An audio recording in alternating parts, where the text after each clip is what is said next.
Prezados alunos, continuando a correção, questão de número 18. Maria Aparecida, viúva, é mãe de Joelson, Juliano e Jales. O conjunto de bens e direitos de Maria Aparecida perfaz um montante de 240 mil. Em testamento, Maria Aparecida deixa 1/3 da parte disponível para João Batista, seu irmão, 1/3 para Geraldo Antônio e 1/3 para José Aparecido. Supondo que Maria Aparecida faleça, responda. Letra A. Como ficaria o quinhão de cada herdeiro legítimo na hipótese de Geraldo Antônio e José Aparecido renunciarem? A primeira providência em relação a essa questão aqui, como sempre fizemos nas questões anteriores, é você organizar as classes sucessórias. Então nós temos aqui herdeiros legítimos e temos herdeiros testamentários, ou sucessores legítimos e sucessores testamentários. Joelson, Juliano e Jales, eles são filhos de Maria Aparecida. Então eles são herdeiros legítimos.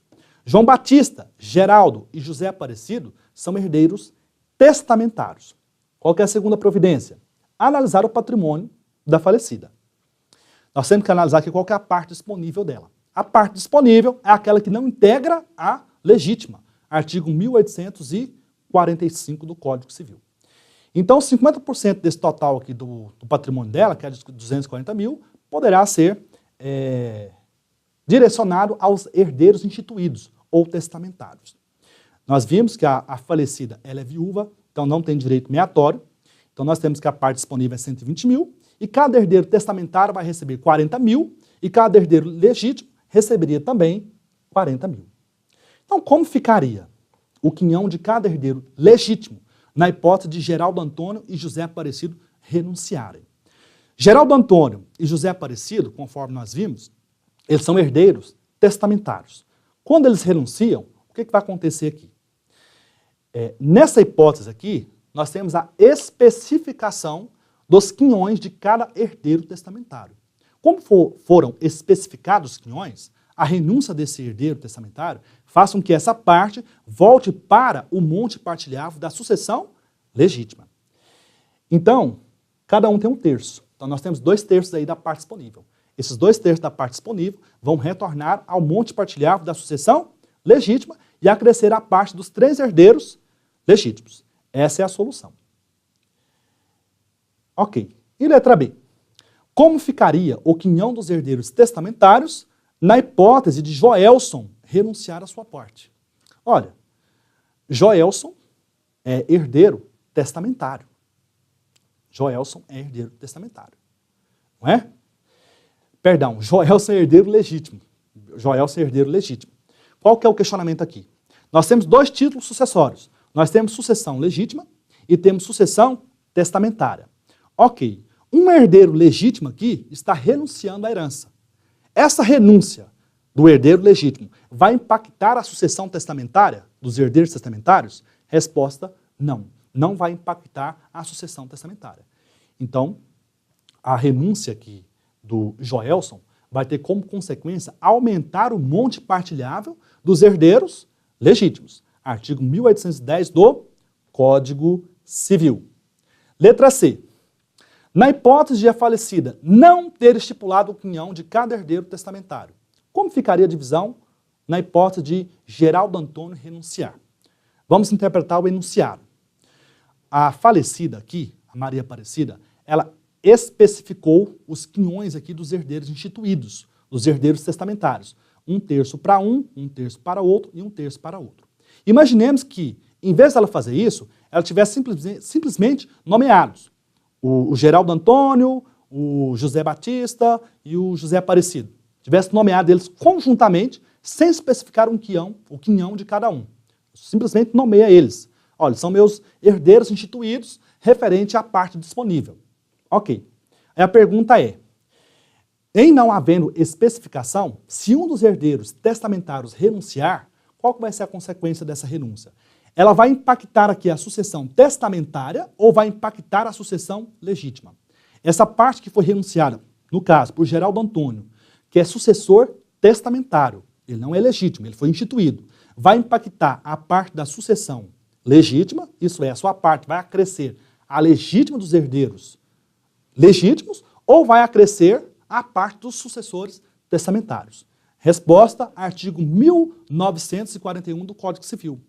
Nessa hipótese, gente, a parte do renunciante, ela vai acrescer a dos coherdeiros testamentários. Só tem uma hipótese em que isso vai acontecer. Imaginemos que o testador diz assim, ó, se o Geraldo Antônio renunciar, a sua parte passará para a Maria José, por exemplo. Ou seja, aí a testadora aqui no caso, ela teria indicado um substituto ou substituta.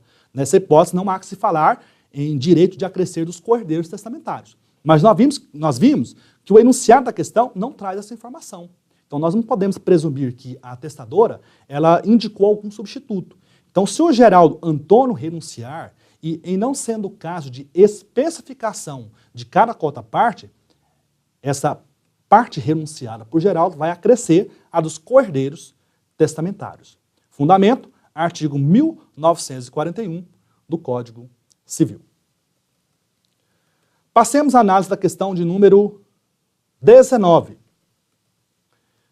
Lisandro Batista é casado sob o regime de comunhão universal de bens com Amélia, com quem tem 5 filhas. O casal amealhou durante toda a vida o seguinte patrimônio: um imóvel residencial avaliado em R$100 mil, um veículo avaliado em 15 mil e uma motocicleta avaliada em R$5 mil. Dos 5 filhos, 2 deles pretendem beneficiar a mãe. Dessa forma, renunciaram à herança em favor de Dona Amélia.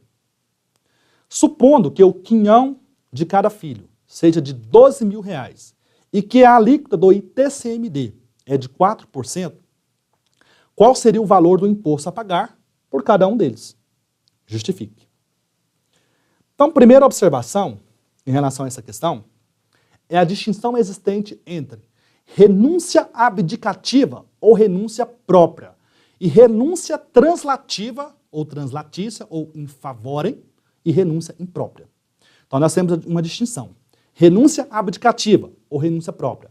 Renúncia translativa ou renúncia imprópria. Qual que é a distinção entre essas duas espécies de renúncia? Primeiro, renúncia, conforme nós vimos em questões anteriores, é um ato jurídico unilateral de despojamento de direitos. Então, renúncia, a rigor, aqui no direito das sucessões, é a renúncia abdicativa ou renúncia própria. Aquilo que a praxe forense convencionou chamar em renúncia translativa ou renúncia translatícia, não se trata, a rigor, de renúncia. Porque quando eu sou herdeiro em uma determinada sucessão e direciono a minha cota-parte para uma pessoa, isso não é renúncia. Não é renúncia e não é tratada pela legislação como renúncia e muito menos pelos tribunais superiores. Na verdade, se eu quero favorecer alguém, esse patrimônio transmitido tem que passar pela minha titularidade para que eu, na condição de herdeiro aceitante da renúncia, direcione a minha cota-parte para uma terceira pessoa. Então não se trata de renúncia, na verdade, em que pese a nomenclatura renúncia translativa, trata-se de cessão gratuita de direitos hereditários. Cessão gratuita de direitos hereditários, que só vai se aperfeiçoar por escritura pública. Ok, então feitas essas considerações, vamos analisar aqui. Está perguntando, o enunciado questiona, qual vai ser o valor do imposto a ser pago por cada um deles. Nós temos o valor do patrimônio de cada cota-parte e nós temos o valor da alíquota. Então vocês já entenderam, vocês já compreenderam o que é a renúncia translativa ou translatícia, que na verdade é cessão gratuita ou onerosa de direitos hereditários. Na hipótese do enunciado aqui a cessão ela é gratuita. E nós temos a renúncia abdicativa. Na renúncia abdicativa, o que nós temos? Qual que é a solução que o Código Civil empresta para a renúncia abdicativa? É como se a transmissão não tivesse ocorrido. Aquela transmissão automática prevista pelo droit de sesine, ou direito de sesine, ela precisa de uma confirmação, que é o ato de aceitação da herança. Quando o herdeiro renuncia, é como se essa transmissão não tivesse ocorrido. Então, a renúncia tem efeitos retrooperantes, ex tunc. Então, não gera o imposto de transmissão causa-mortes. Diferente solução é dada para a renúncia translatícia ou translativa. Como se trata de verdadeira cessão de direitos, o herdeiro renunciante, que na verdade de renúncia não tem nada, ele aceita a herança. Então nós temos uma transmissão causa-mortes. Isso aqui vai gerar o imposto de transmissão. A alíquota, 4%.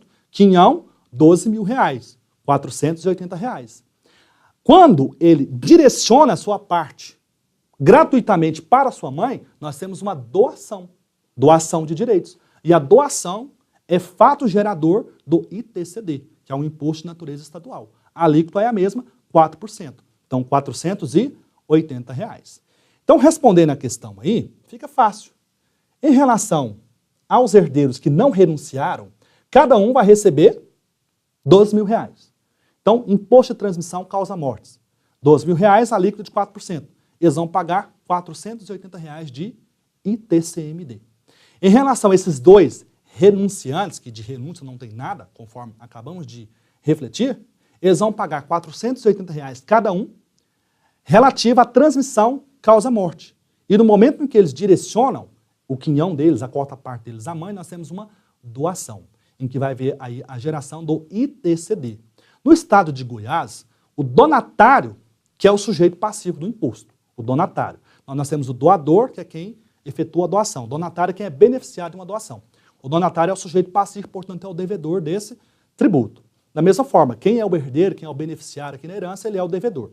Então, em relação aqui a esses dois filhos renunciantes, R$480 em relação à transmissão causa-mortes e R$480 em relação à doação à mãe. Ok? Deixa eu ver se tem mais alguma observação em relação a essa questão. A observação é essa. Não, encerramos. Encerramos, então, a correção do questionário. Foi um prazer gravar essa aula para vocês.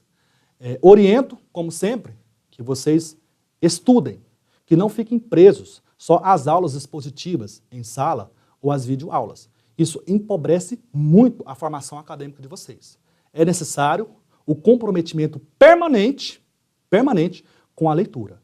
Não existe formação acadêmica sólida, crítica, reflexiva, se vocês abrirem mão da leitura. Ok? É isso aí. Um forte abraço a todos e até a próxima.